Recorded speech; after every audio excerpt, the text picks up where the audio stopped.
សម្រាប់បងកំពុងតែស្វែងរកផ្ទះទិញភ្លាមកាន់សោចូលស្នាក់នៅភ្លាមមែនទេថ្ងៃនេះខ្ញុំនឹងមកបង្ហាញបងទាំងអស់គ្នាមកទស្សនាជាមួយនឹងប្រភេទមកផ្ទះ Villa Prince B នៅក្នុងគម្រោង Althera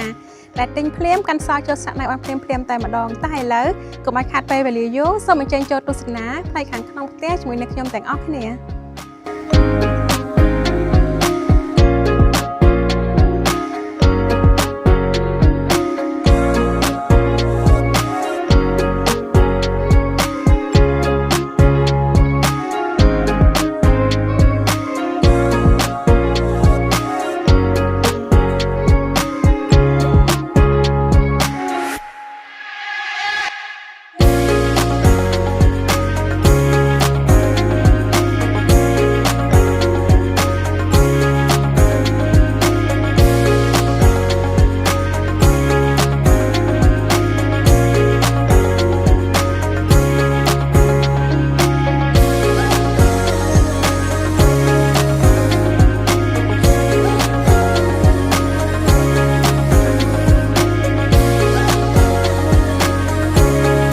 បុរី ML ធ្វើឲ្យជីវិតកាន់តែមានសុភមង្គល